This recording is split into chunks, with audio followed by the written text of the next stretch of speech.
那我们讲的是比较，就算是最善良的版本，就是他的家属必须背负着伟大的记忆。你这边要打住一下这个题目啊，因为这件事情是你们双方着迷于辩论的一个点，所以我知道你见猎欣喜，你忍不住要攻打他。可是其实时钟杀出这个角度的时候，其实已经就点到这一层面，再往下杀，因为康永实在听不下去，以这么邪恶的角度，天下不会再有一个人去做烈士，因为我想到我的孩子会不会这么邪恶，我的妈会不会这么邪恶？那这两个人都有妈。他们这个我阻止他是我们可不可以不要再讨论？我们还没，小松和康永，我们都还没到那个时候。其实不是世界上没有发生的事情。日本的福岛核电泄漏，必须要靠非常多在核电厂工作的人进去，他们送进去的不是一个拥有神迹的单一的科学家，他们送进去是非常多在底层工作的，然后没有效率的完成，因为没有那一件剪了哪根电线。核污染就停止这一个神奇的做法，那是一个很真实的事情，就是核污染了，你们要进去解决，这是你当初选择这个工作领域应该要具备的心理准备。所以我不认为它是一个脑洞大开的题目，我认为它是发生在我们这个世界上正在发生的事情。第二个，刚才我们大家都听过了，就是有的人觉得养小孩很麻烦，有的人觉得世界越来越混乱，他不想承担这个责任。那我们这种人有一个运气好的地方是，我们选择创作，我们的作品里面包含了我们的 DNA， 他们散发出去的时候，可能在文字里面，可能在节目里面，可能在戏剧里面，他们继续散发影响力，在不同的陌生人的心中播下一个种子。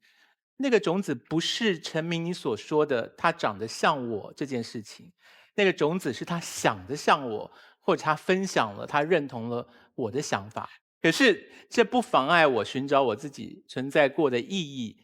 无后并不是一个诅咒，无后这件事情在我们中国人的传统观念很容易把它看成是一个不好的事，可它其实不一定不好。就是现在我有很多朋友也领养了跟自己毫无血缘关系的小孩，他们就是为自己找到一个新的生命的意义存在过的证据啊。我们的题目叫做应该选谁进去。依据我过去的认知，这个泄漏不会一次终止，他一定是派进去一个人，然后试着要遏制，没有遏制成功，再派一个人进去。会先派谁进去？我认为会先派单身的人进去。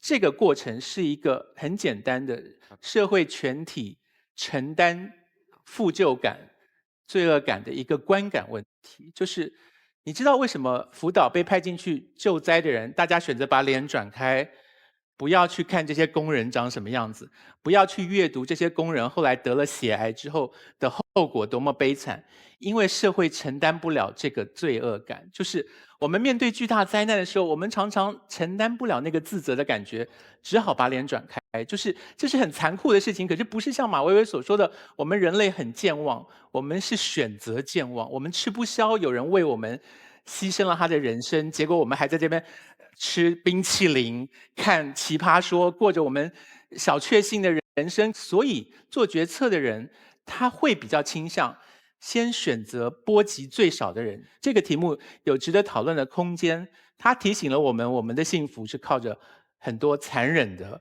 维修方式维系下来的。然后我会站在我方的立场，认为我们会先选派吴厚敏进去，然后他失败后，我们会选派尤厚东进去。这个是整个社会比较能够承担有人为他们牺牲的后果的一个考虑之后的选择。谢谢。我是即使停掉了《康熙来了》，也并没有要继续主持《雍正来了》的肉松队的康永。我是即使已经胖成这样，刚才又吃了2个卤蛋的高晓松。我是即使认为我跟女神关系特别好，我也从来没收到过礼物的 MM 马。但是依然抑制不住我内心的激动，让我们掌声欢迎本期女神海清小姐。她是即使刚刚吃了一个大漠肉夹馍，还是这样瘦的女神。那我嘴上有膜吗？有肉。我们奇葩说有一个合作的一个网站知乎，知乎上有一道题说，大家分析一下，在大学里面期末成绩给你59分的老师到底是怎么想的？大王，我觉得有没有可能那个大学老师暗恋你？我大学3年，我考英语，我考了4次，前3次都是59分。啊？我就觉得这个老师就是想让我注意到他。应该不是这样。说2句。Hello everybody。应该说 Are you OK？ 好吧，所以其实我们题目不是说他们怎么想的，而是说你应该怎么去求这个老师能给你加回1分儿。比如像你的恩师黄磊，那是不可能的，求是没有用的。或者黄怡，这个分数就是你这个的表现，所以你会更好。但是这个现在这个分数就是这样，不用来求我，不可能的。小松，你考试的时候考过59吗？我从上学到大概初中，我连99都没考过，就一直都是100。哇！考清华是超过录取线50分。哦，兄弟，往日的时光你都忘了吗？不，我还想再回去。你问我几时能一起回去，看看我们的宿舍，我们的过去。你刻在墙上的字依然清晰，从那时候起就没有人能擦去。所以是你的话，你会怎么办？我就自己再涂改成60，然后影印1份寄给我爸的。啊，自己59分就59吧，就认了那个。涂了多少回啊？啊，没得过59。我要不就我是很极端的人，我要不就考6分，要不就90分。啊，因为好涂改嘛，6后边写个0，比59容易。我都想好了。那个年代没有电脑，真的好多事儿都特别好办。对啊，46，对，被改成过98。好吧，我们看题目吧。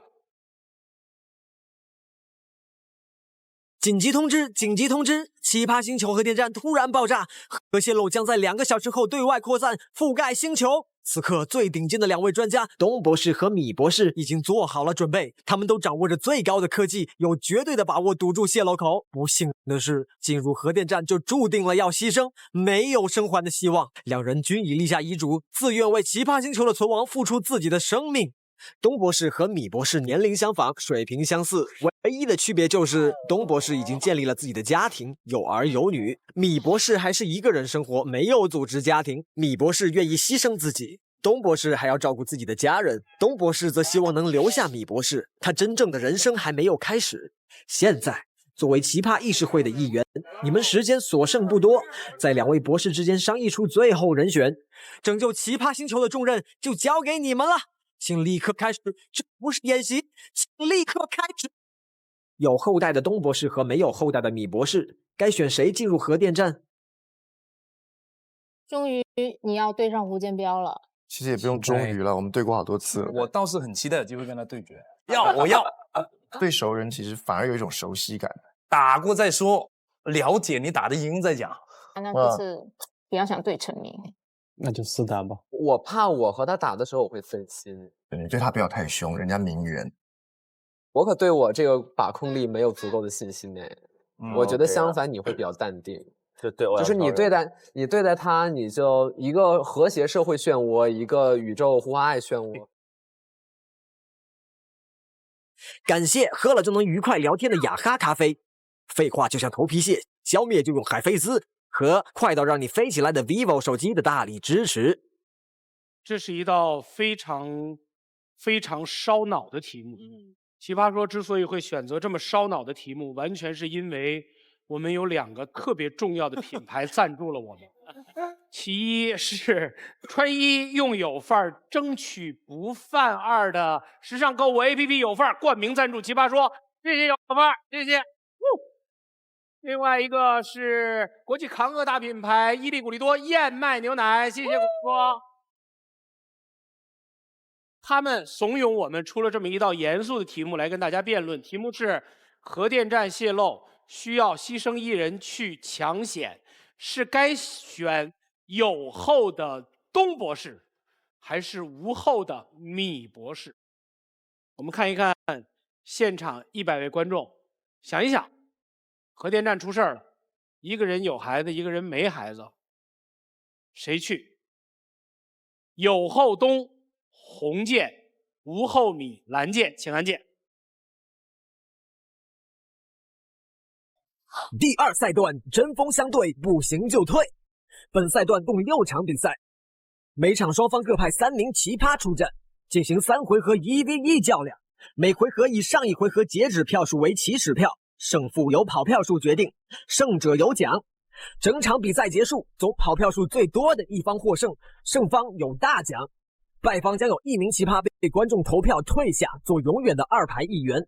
6场比赛中，导师握有1张免死金牌，可以在必要时救回1名队员。3、2、1。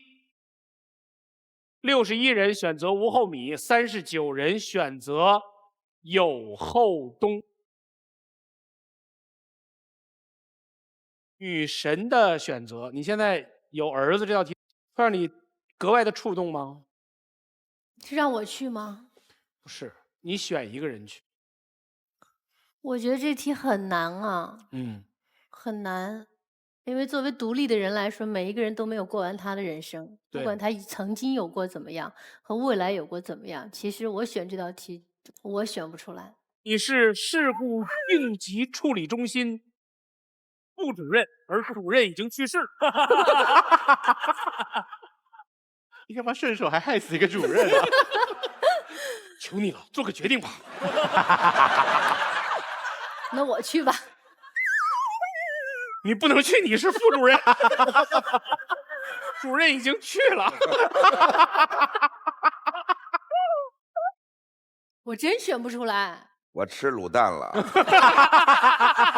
吃肉夹馍了。你们了解你为什么选不出来啊？你用肉夹馍堵住自己的嘴，逃避了一个副主任的责任。好，康永哥这一队选择的是派无后米去。好，高晓松吃着卤蛋，轻松的选择了有后东。就是你嘛。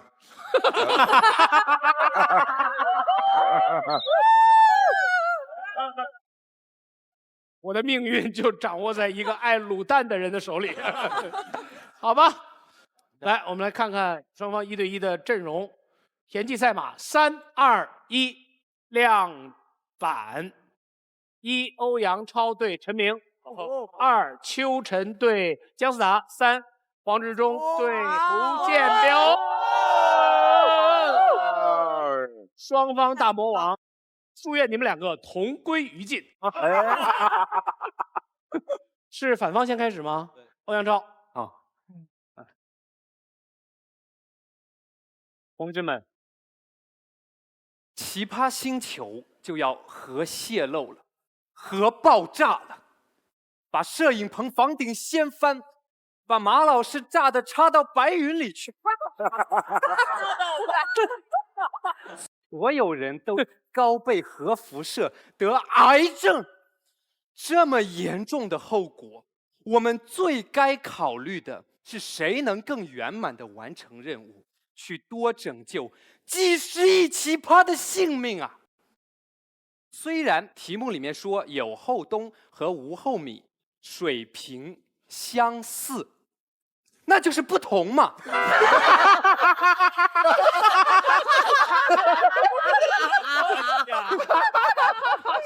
那看看到底谁比较厉害。先是有后东博士成家了，业余放在科学事业上的时间就很有限。再看米博士，单身狗，技术宅，除了偶尔自己啪啪调剂以外，还有大把的时间和精力可以投入到无限的为人民服务的科学事业中去。久而久之，就会跟东博士水平拉开一截。再看第2个因素，心态。东和米是唯一能够拯救奇葩星球的2个科学家，是科学界的泰斗啊，所以事业这么成功，还不结婚，可能是米博士根本就不想结婚，所以让他去好了。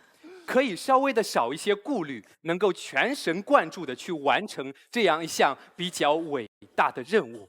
这是一个比较严肃的话题，我刚才用戏谑的方式，但实际上大家知道我是一个警察，我当过刑警，运气好没有受大伤，现在还可以站在这里跟大伙儿讲。我有一个师傅，可以说是我们队里最会抓捕的一个人。有一次在执行紧急任务之前，他女儿要做一个大手术，但是这一次抓捕任务又很重要，是一个很大的毒贩子。组织叫他不要过去，因为害怕影响他的发挥，但他自己坚持要去，因为他是第一呀。他觉得自己要承担起这个责任，我必须要去更好的完成这个任务，我可以早点赶回家去看自己的女儿。然后我们去抓捕，他出现了从来没有过的失误。他一大块虎口的肉全被毒贩咬下了，从此以后他再也不能像以前那样抓捕了，他再也不能像以前那样抱着他的3岁女儿高兴地扔上去，然后有力地像一个警察一样接住，他再也做不到了。如果东博士说自己有绝对把握，他是进核电站之前，但进了以后他要面临的是责任。他知道自己的儿女和妻子都依靠他的这一次任务，所以他要面临的爱的压力会更大。而且你要怎么去跟有后东的女儿去说呀？如果他女儿下一次问妈妈，爸爸怎么又没回来？你想他妈妈跟他说，因为你爸爸再也不会回来了吗？谢谢。哇，这个起伏好大呀！关键是为什么整个任务一开始我就被插到了白云里？好吧，跟他 PK 的是谁啊？陈明，你请。你是一个警察，但是我是一个爸爸。你最后这个例子与这个题目最大的区别就在于，你的那位警察的前辈是准备完成这个案件回家见女儿，但今天题目不是。今天是救女儿。当这个爸爸进去的时候，他知道，他如果完成了这个任务，女儿和所有的家人就能活下来。你猜，这份爱在这个时候会激发出怎样的能量？你猜有多少本来也许一个普通的男人克服不了的问题，一个爸爸可以做到？至少有2到3次，我的女儿从尿布台上换尿布的时候，我们一转身准备拿新尿布，她一扭身准备爬下来，2米的距离，啪我就接住了。我不知道在我成为一个爸爸之前我做不做得到，但是这个瞬间能做得到。无论是耐心，无论是敏感，无论是细腻，无论是责任心，这都是一个家庭和一个孩子对一个男人带来的改变。而这些素质在那个电站里都会得到淋漓尽致的体现。你刚才可能是站在一个事件本身，但我觉得这有点低估了这2个生命本身的判断。今天这个其实是一个很残忍的抉择，因为我们今天的抉择会直接导致有一个生命会离开我们。你说，当我们要决定2个人谁去死的时候，我们好歹要加入一点对生命本身这件事情的一些感受吧。我们的生命是由一段一段完全不同的生命体验连接而成的。在这个角度，我认为选有后东可能稍稍要好一点点。好在他已经有了一些无后米还没有过、还没来得及的体验。我的女儿刚刚从产房抱出来的时候，我把她抱在手里，我看了一眼，我觉得这是感觉奇妙极了。她长得非常像我，你知道吗？觉得这件事实在是太奇妙了。不是，我也很奇怪，为什么她不像我？我的意思是说，你想象一下，一个完全独立的、自主的另外一个生命，它跟我有了这样奇妙的关系，它的基因有1/2的跟我的基因是完全一致的。我抱着它的时候，我看着它竟然长得很像我，但它又不是我，那种感觉奇妙极了。你就好像你生命当中有1/2又重启了一遍一样。但那个瞬间，我还没有完完全全觉得自己是一个爸爸，害怕、担心多过欣喜。但什么时候是我觉得一个男人第一次真的感觉自己是一个爸爸，你知道吗？就是他第一次叫你的时候。我的女儿8、9个月的时候，她躺在床上左边玩右边玩，然后她就把头歪过来盯了我一眼，然后把眼睛就很傲娇的挪开了。然后她说：“爸。”说你是在叫我吗？你是在叫我吗？她在叫我。我抱着她给全家每一个，我说她叫我了。她第一个会叫的是爸爸，你知道吗？后来我才知道，很久，大概2到3年之后我才知道，她当时说的是粑粑，因为她想拉粑粑了。但这一点都不重要，你知道吗？这很重要啊！这是一个情感和自然需要的重大区别。这是一种体验。这一切的一切，这每一分的每一秒，这都是一种体验，这是独特的人生体验。我们有后冬已经有过了，但是吴厚米，你还没来得及哎！我们不要剥夺他去选择拥有这样一个体验的权利。我们认为，让我们有后冬去，我们不会后悔，而你们也不会遗憾，这是一个最好的选择。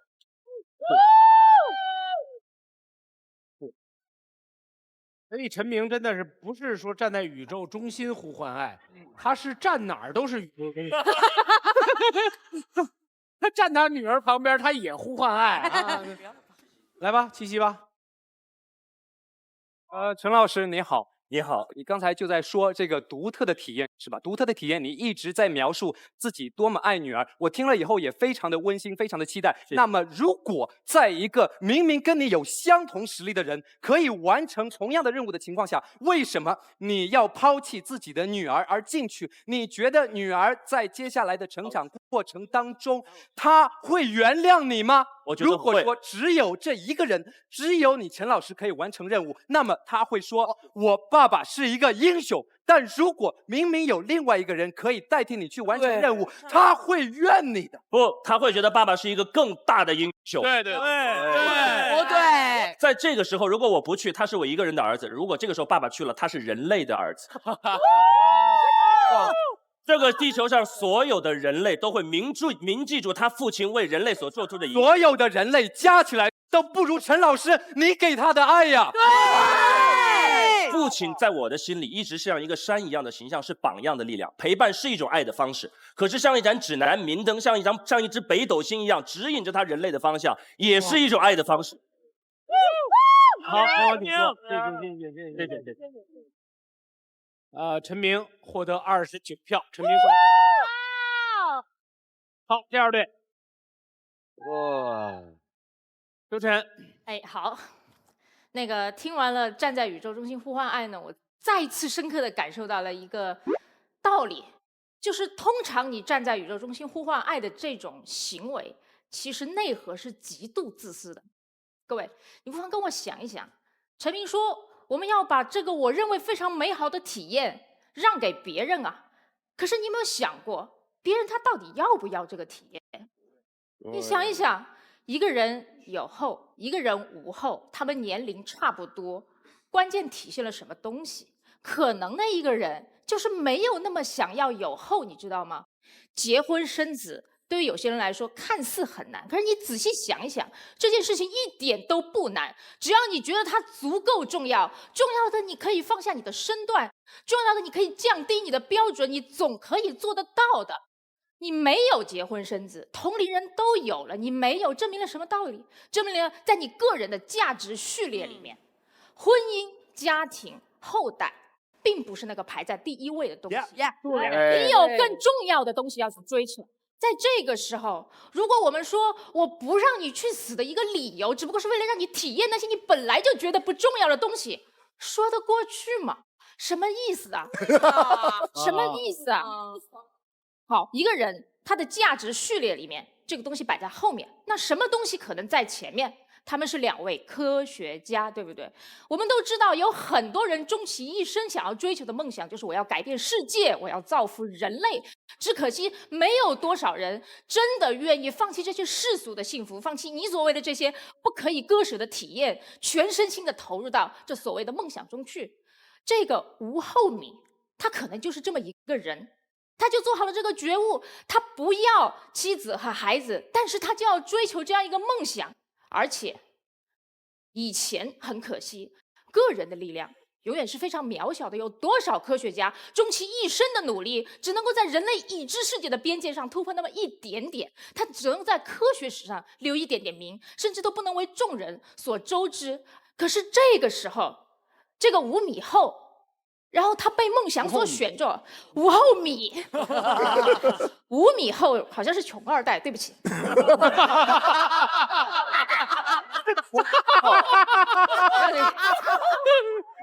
向大家道歉。这个5厚米啊，他成为了这个被梦想选中的人，对吧？他终其一生的努力，他就是要做这件事情。可是这个机会现在摆在他的眼前，他准备好了，他时刻准备着。结果你跟我说，让隔壁那熊孩子他爹替你去吧，你觉得他会怎么想啊？各位，我们在一切条件都相似的情况下面，我们是不是应该优先考虑一下这个人的自由意志的范围里面，他到底想要有什么样的东西？好，那反过来我们来看一下有后东他留在这个世界上的原因，其实就是作为一个救世主，他并不是无人可以替代，可是作为一个父亲，他是无人可以替代的。各位，他作为一个父亲的责任不在他个人自由选择的范围之内。前边那个人他不结婚不生子是他的个人选择，可是你一旦有了这个后代，父亲的责任不是你想卸下就能卸下的。我们今天要做的其实是一个非常简单的算术。我们为什么要拯救这个世界？为什么要拯救这个地球？就是因为我们希望少一点人伤心，少一点人落泪罢了。在这个简单的算术里，我相信大家都能够得到自己应有的答案。让我们选择做一个艰难再艰难的选择，选择那个5厚的人吧。对不起，对不起。好，说得好，34票。来吧，姜司长。我觉得秋晨误以为这个5厚米5厚，就是因为他把解救人类的工作当做他的第一理想，这就等于什么呢？就像你论证今天啊，这个人没有拍拖，一定是爱学习的，对不对？也许他只是长得丑。这个5厚米5厚，也许只是因为他长得难看。这是第一，你不能臆测谁的境界更高。第二，悲伤到底能不能计算？刚才秋晨告诉我们说，这道辩题是一个计算题，我们少一点悲伤，我们选择那个选项。你硬要计算，你有孩子，我可能还有一堆侄子，我侄子合起来哭丧那架势，可是比你一个孩子要吓人。走一个，我的舅舅哎，哎，真的，管管他们。来，你侄子为什么管你叫舅舅？你你们家的辈儿有点乱。我只是用诙谐的方法跟大家表达一件事情：我们绝对不能陷入悲伤可以被计算的陷阱。因此，今天我们为什么啊？他会抖，那叫嘚瑟。我们今天为什么会选择让有后东去呢？是因为我们更加相信有后东啊。之前欧阳超讲的2点特别对，一个是能力，一个是心态。但是我觉得心态这一点，陈明老师已经用他爱的漩涡解释清楚了。第二，你跟我讲能力，我今天就跟你分析分析能力。养孩子的难度远远大于修核电站。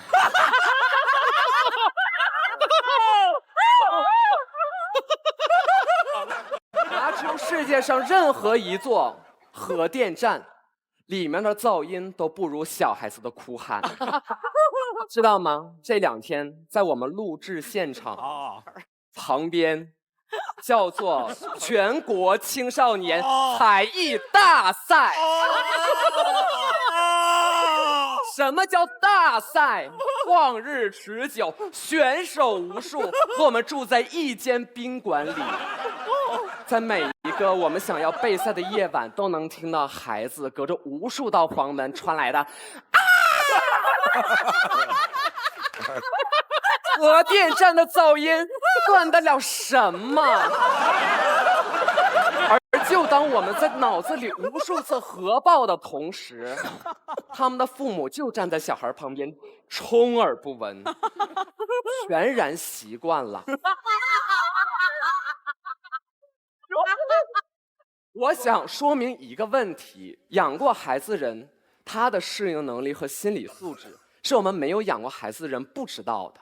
其实想象一下，这个战士，英勇的战士进入这个核电站进行抢修，他的情形像不像一个高危的孕妇进入产房？同样是怀抱着全人类的期盼，或者说对他来说是家人的期盼。在这种项目当中，我们能够得到一个答案。我以后如果有了孩子，我一定会和今天的我说：你不要去，放着我来。为什么？因为只有我见过血淋淋的生，我才能更好的面对血淋淋的死。我想多讲一个，其实这一件灾难不会发生啦，对不对？我们把它当做什么呢？我们把它当做一部灾难电影去看。我们想看这2种电影的结局，哪一种结局更会打动我们？我会选择让有后东去，因为我们知道，如果让吴厚米去，会带来什么？一个孤寂的人最终孤独的灭迹了，留下这样一对父子。按照我们众所周知的情感逻辑，父亲变老，孩子长大，同时对那个年轻的战士抱有愧疚。这一部电影里面，最后那一团灿烂的蘑菇云之后带来的唯一的人类情感的结局走向，我觉得不够，我觉得不够美。另外一种，有后东，同样是一段蘑菇云之后，爸爸走了，这个叔叔还在。如果我今天是这个吴厚米，假如说我看到他的孩子，我会不会视若己出？我会不会把他的孩子当做自己的孩子去看待？有一种新的亲情在连接，大家发现了吗？你要给这种新的感情以可能性。动物之间所有的亲情都靠血缘，而人类之间的亲情还有可能是恩义。所以，与其看到英雄在孤独中走向孤独的灭迹，我更希望能在这堆废墟当中看上新的连接的人性的美丽。漂亮，漂亮，好，漂亮，漂亮，精彩，说得好，漂亮，漂亮。是的，来，琪琪。你刚才说一个孤独的人不应该走向孤独的寂灭哈啊，那我想问你一下，这个已经孤独了很久的人，最好的故事是不是他拯救了全人类，然后像你说的一样，跟所有人建立了恩义，这是不是更好呢？我觉得今天我们不是在争一个勋功章，不是说这个吴厚米他去拯救了全人类，他的生命才有价值。我们只是担心，就像陈明刚才所说的，你今天让他去做这样的事情，一点可能性都不给他。你甭管他想干不想干，一点可能。不好意思，我想打断你，这个人可是自愿的。你们刚才讲了很多，他应该有那样的体验，可是你有没有想过，可能这就是他最想要的体验呢？有可能，但是可能性不一定你们是唯一的答案，因为有后东也是自愿去的，你知道吗？当他按我们众所周知，他有孩子有妻子，他都愿意去，他是不是更想去？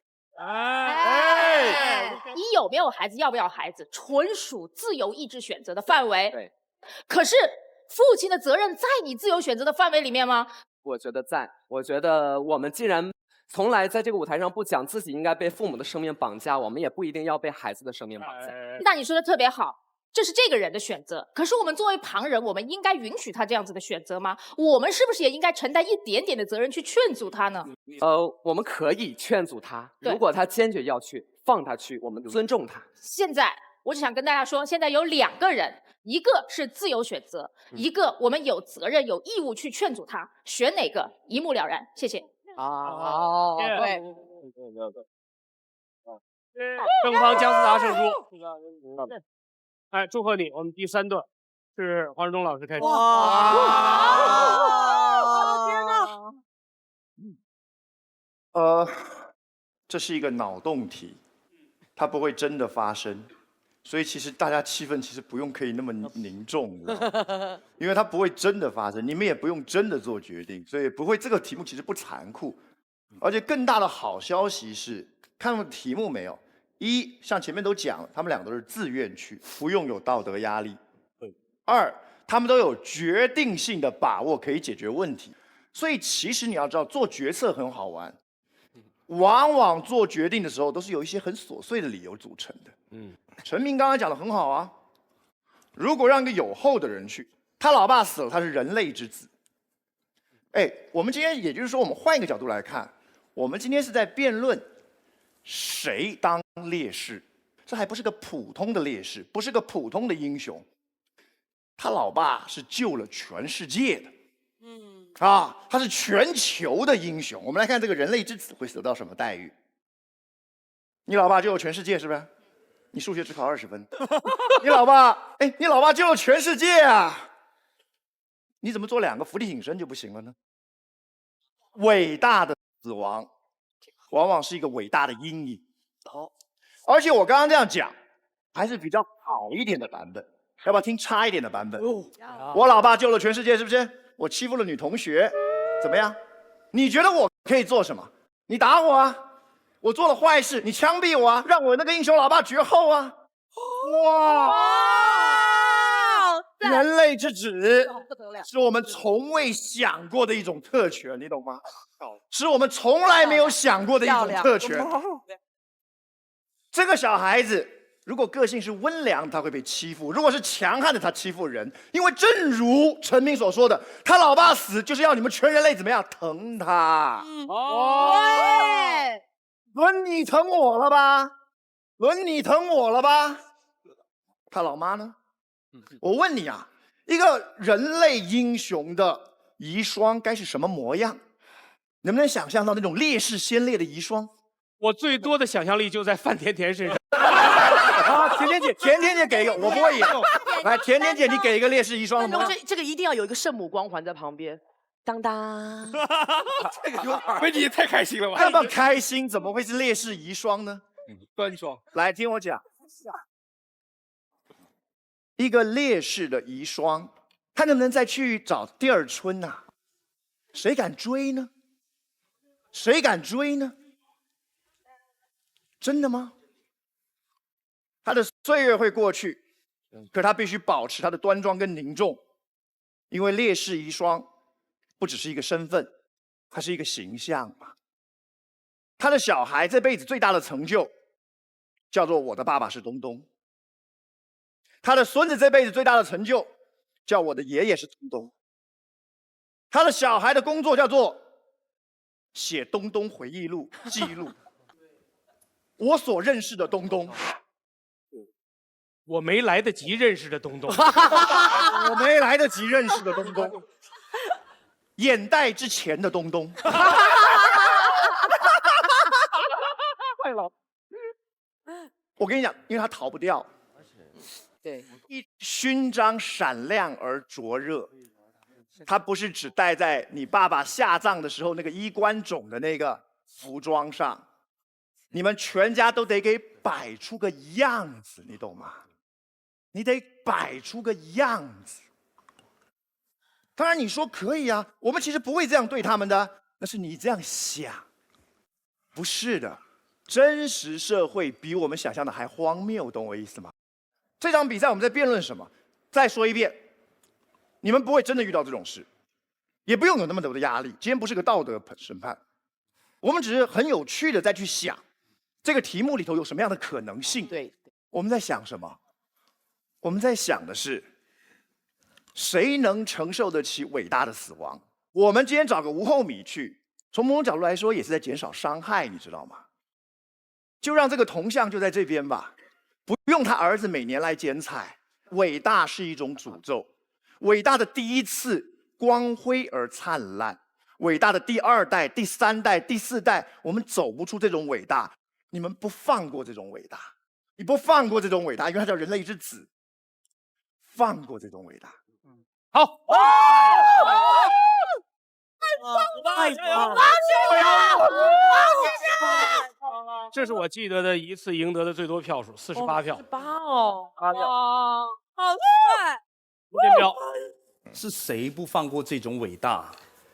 一个伟大的事业、伟大的功勋章，在执中眼中是一种极其邪恶的创造。谁拿到了这个功勋章，就等于给他的家族下了一份诅咒。之中说这一道题是一道脑洞题，我倒不如此觉得。这个情景真的是在生活中完全不可能出现吗？你想想，消防员面对一栋火势非常凶猛的大楼，2个人，现在谁要冒险冲进去？中国这个土地，我们面对的灾难少吗？这几年来，我们面对到的生死离别的个案少吗？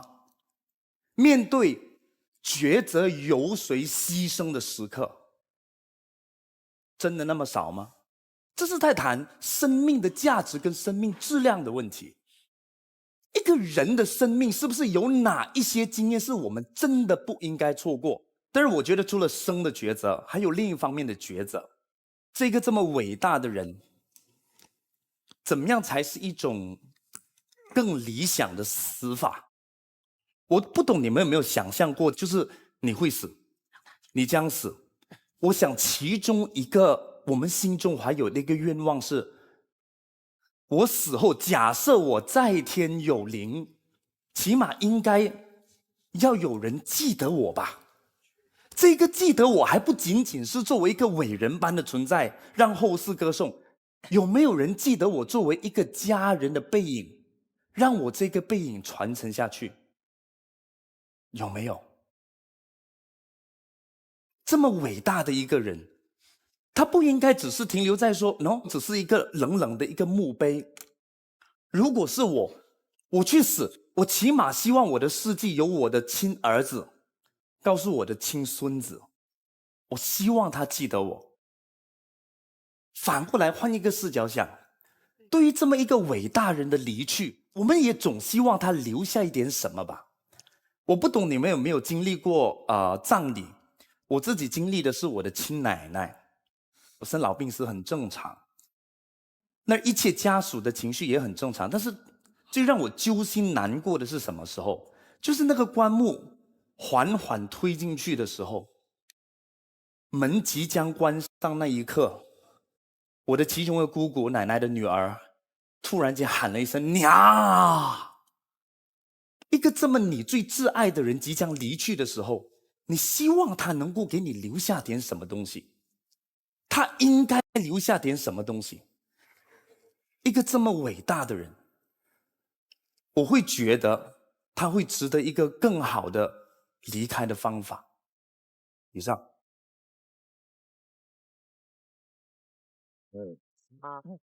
是重要七夕吗？我七夕。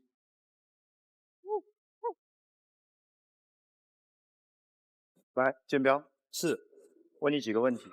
来，你刚刚讲有关于曾祖父的问题，你会希望他的曾孙都记得他，那我们可不可以逼他的曾孙记得他？不可以，起码应该给他一个机会。停，一个一个来，一个来。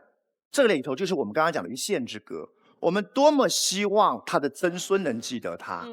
如果他的曾孙竟胆敢忘记他，我们可不可以稍给一点压力或提醒？好让他的子子孙孙都记得这么伟大的人，可不可以这么做 ？So what？ 之中你是在反对伟大，你是反对赞颂，你是反对我们给他们功勋章。不对，我们讲的是伟大的是你，没有人有义务，尤其是你的子孙，一定要活在这个阴影下，他有自由选择权。可是，在真实的社会里，他们往往没这个权利。我们在这边为止，不好意思，很棒，对，谢谢。好，别着急，我们目前是黄志忠领先34票，所以这个 PK 当中，黄志忠获胜，对吗？好，我们继续双方的2排辩论哈。马薇薇，你是因为黄志忠说完了，你已经不行了吗？对，跟执中打辩论啊，真是几百次都不会厌。其实我非常同意。脑洞这个角度对我们超有利，脑洞这个东西不好意思，区在下超熟悉。我要陪你开脑洞啊！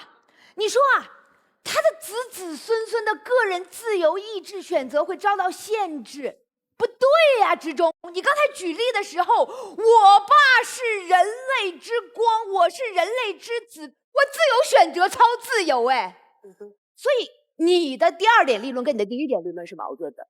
好，反过来，你的对烈士遗疾的待遇和对烈士儿子的待遇彼此也是矛盾的。凭什么他看遗疾看得那么紧，对儿子就那么自柔包容啊？有没有可能我是人类之妈的时候，他们对我也很包容呢？有没有可能你们会对我超级好呢？就像你们对我儿子一样，我看上哪个爱马仕的包包，喂，人类之妈要拎呢，你们好意思跟我抢啥？范冰冰都得排在我后面。我们看脑洞哦，不要比沉重哦。好，你知道这一切特别荒谬，听起来超怪。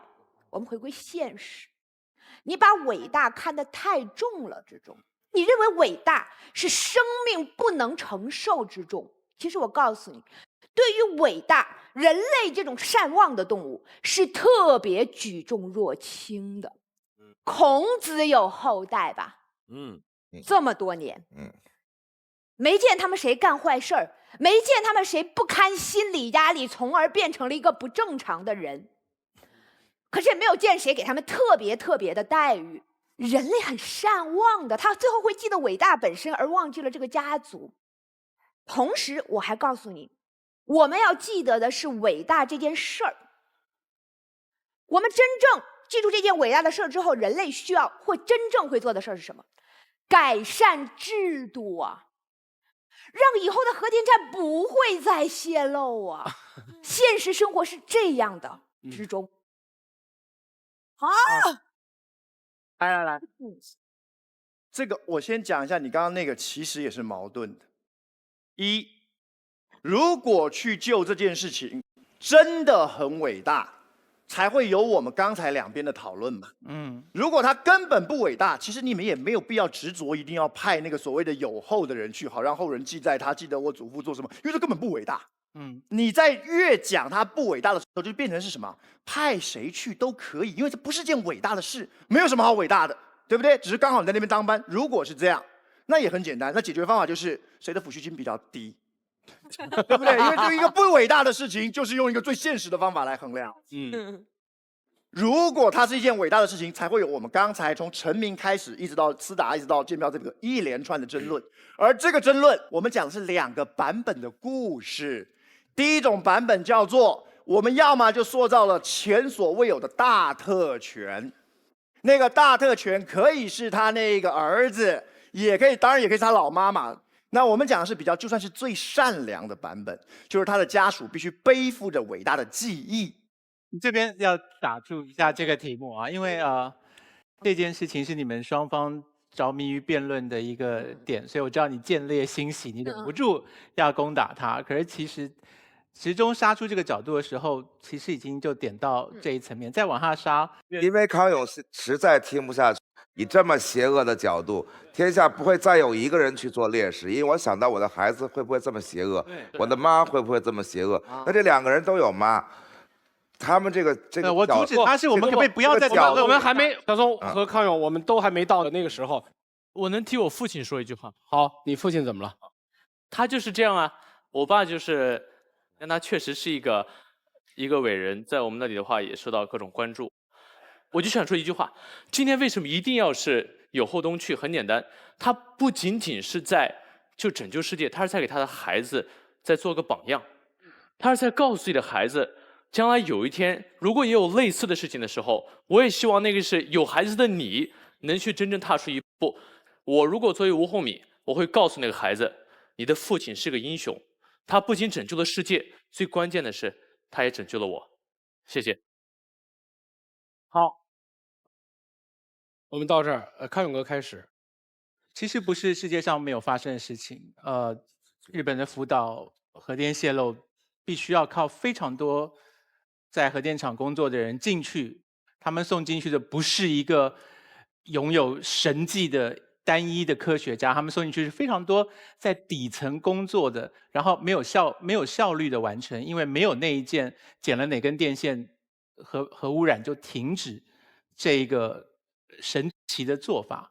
那是一个很真实的事情，就是核污染了，你们要进去解决，这是你当初选择这个工作领域应该要具备的心理准备。所以我不认为它是一个脑洞大开的题目，我认为它是发生在我们这个世界上正在发生的事情。第二个，刚才我们大家都听过了，就是有的人觉得养小孩很麻烦，有的人觉得世界越来越混乱，他不想承担这个责任。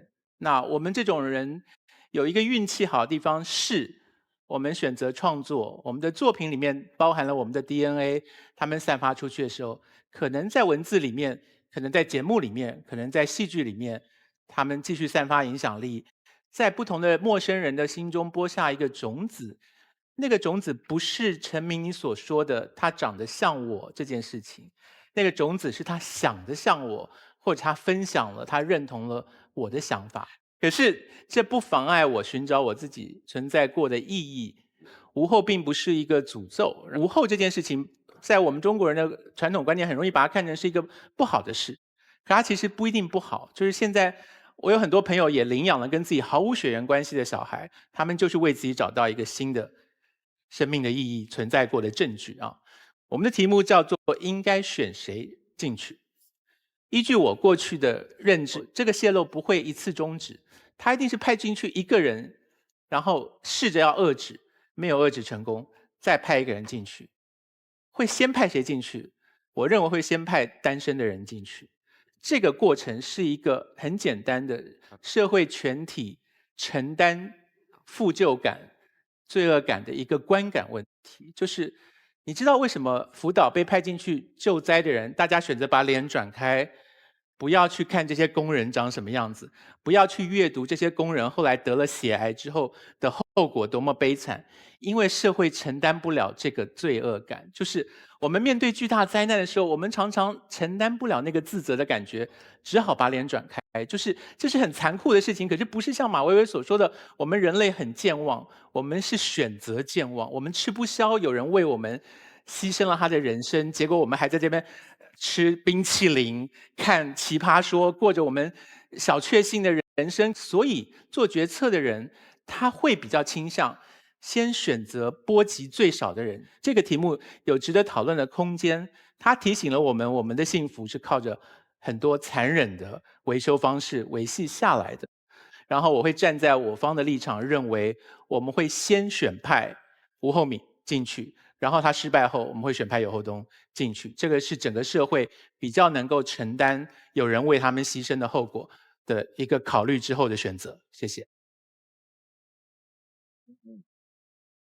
志忠，我还是先要就这个职中的这番话要说一说啊，因为我们这节目当然要辩论啊，当然要开脑洞，这些都可以的，但是最基本的人类的底线是要坚守的。所以我刚才看到那一番理论获得48票的时候，我心是非常的凉啊。他那一番理论总结成一句话，就这世界上任何人都不要为任何理想去献身，因为你献身之后，就意味着你妈妈变成一个邪恶的妈妈，你儿子变成一个邪恶的儿子。所以这个理论是非常的不能被，至少是我接受，不知道为什么能被48个人瞬间接受了。那我们就以后再也不要为任何事情去献身，好吗？人是不仅仅考虑生死成本的，人是要为一些事情献身的。这个信念如果我们动摇了，我觉得我是必须要站出来说这句话的。如果只考虑成本，那就谁的抚恤金低谁就去，这样的选择相当于怎么选择？大家知道当作战的时候怎么处理伤兵成本最低，你知道吗？杀死他，抛弃他。你要想到一个问题，哪怕是纳粹的军队都要想到一个问题，我今天以这样只是算抚恤金成本低的方式处理事情，第二天就没有人为你卖命。我觉得无论多专业的辩论都不能突破这个底线。我当然同意康永哥说的，今天你可以用作品去传承自己，今天你可以用所有其他的伟大的基因去传承自己，但是作为一个要求自己合法性的政府，他首先选择的是公理纯良，基本的伦理，就是说我不能让一家无后，而且任何政府的决定是一定要有具体的规定的，而不能说今天因为他是蔡康永，我就可以派他去了，因为他是个艺术家，他有作品。明天他不是蔡康永，他是一个家里真的要传宗接代的人，那我就派那个家里有孩子的人去，这样不叫政府，这样不叫选择，这样没有合法性，这样不能服众。能服众的就是一个清清楚楚的规定，就是你无后，你就有权再继续生存一段。就像康永说的，再没人了，你也得上。那先谁上？这在全世界是最清楚的规定。这真实世界是立法的，在美国这个法叫沙利文法，或者叫单独生存法，就只要是单或者独，就有权生存。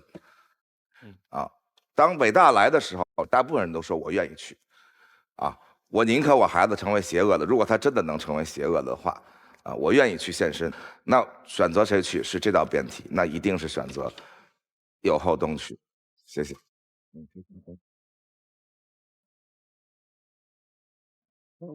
好，小松讲的是对的，所以如果要根据现在已经制定的法律来讨论的话，其实就不用开这一题了啊，就直接翻开法典，已经有这个法条，我们就这一堂就下课了。所以这是为什么值得辩论的原因，就是它拥有一丝令人存疑的空间啊。那我替执中讲一句话，就是他刚才讲那个奇怪的论点的时候，他一直用脑洞大开、开脑洞这个立场来开脱他自己，就是他的确有这个道德负担在，他一定是有的。执中是一多么纯良的人，是。所以替执中讲一个话，就是你姑且谅解，他们是跟我们不一样训练背景，对，他们是另外一种人。OK， 他们愿意那样去。然后我们奇葩说是一个辩论的舞台嘛，所以你就要谅解他们无所不用其极的辩论，好不好？这个我们就到此为止。我没有说你错，我只是替他们讲一句求情的话。我也只是说，在辩论的时候，我来商榷一个基本底线的问题。所以我不太想要你用邪恶这两个字讲黄执中。我说的不是执中，是说他那个理论。OK， 好。执中当然是谁都知道他是一个多么温暖纯良的好男人。好，所以这个我已经讲好了。然后，而且我想跟执中说，社会没有这么冷酷。即使 JFK 算是为国殉职了吧，那杰克林他的夫人也是被美国人民宽容，是可以改嫁的，没有那么残酷，没有那么严格啊。对，所以最后我只想讲一个简单的事情，就是奇葩说是让大家看到你对一个事情可以展开多少想象的过程，所以我永远都会欢迎有极为奇特的想象出现，因为它启发了我。可是它不是我们最后会选择的定见啊。那我倒是对这一题比较在意的是我刚刚讲的事情，就是核电危机是存在的，土壤污染一旦发生，万年无法恢复，所以就小小的提醒而已。然后马薇薇所讲的制度，我们真的没办法用制度来控制这些灾难的发生，那是很遗憾，我们人类野心很大，一直在做超越自己能力的事情。所以这个题目我欢迎它。最后说一句话，其实在任何制度下，还是需要人类勇敢的献身精神。如果人类缺乏了献身精神，任何制度都会被钻空子。好吧。哇，这么大开脑洞的一番交流之后，所有的现场观众来，最后有后东还是无后米？红蓝键，请选择。5、4、3、2、1。关注朝阳公园东西门，独家花絮幕后新鲜八卦只在这里。下载有看有聊的爱奇艺 APP， 解放你的奇葩天性吧！登录手机百度搜索百度贴吧奇葩说官方吧，洋洋洒洒任你喷。微博参与奇葩说话题讨论，选出你爱的辩手去大冒险。我们现在正在用电脑或者用手机看我们这期节目的人，会跟着我们一块儿就被沉下来了。因为可能我特别希望整个节目能带给大家更多的这种思考。当然，我更希望在你手边还有一杯能够愉快聊天的雅哈咖啡。希望你正在能够用快的让你飞起来 vivo 手机看这期奇葩说，同时别忘了废话就像头皮屑，用海飞丝来消灭它。好，广告说完了，然后听听女神不是海清副主任。最后的决定还是得你做呀。不用我做，交给这个就可以了，你按照投票表决就可以了。我也是大家选出来的。你干嘛来了？然后我想说说这个话题。我完全同意小松的说法，我也觉得你所标榜和鼓吹的东西全都是对的。但是志忠给我们的题目是一个脑洞。拯救大兵瑞恩一开始，老年瑞恩走到那个诺曼底，他问的问题是什么？我是不是一个好人？因为什么？因为 Tom Hanks 死之前跟他说 "Be a good man"， 没有别的意思。那是什么意思？是大兵瑞恩带着这个嘱托或者期待活下来了。所以他说的其实就是那个压力。一个伟大的电影作品也可以去描述它的丰富性，我们也可以用一个更丰富的角度去接受这个丰富性，而不简单的去做一个评判。奇葩说的意义就在于让我们用不同的角度，像一个文学作品一样去体会生活之复杂，而不是单一标准构成的。所以即便我们有足够多的道德理由去指责对方，但也应该给他一个自由思考的空间。我觉得这才是奇葩说。那我们来看看最后的结果吧。正方31票胜出，如何正方？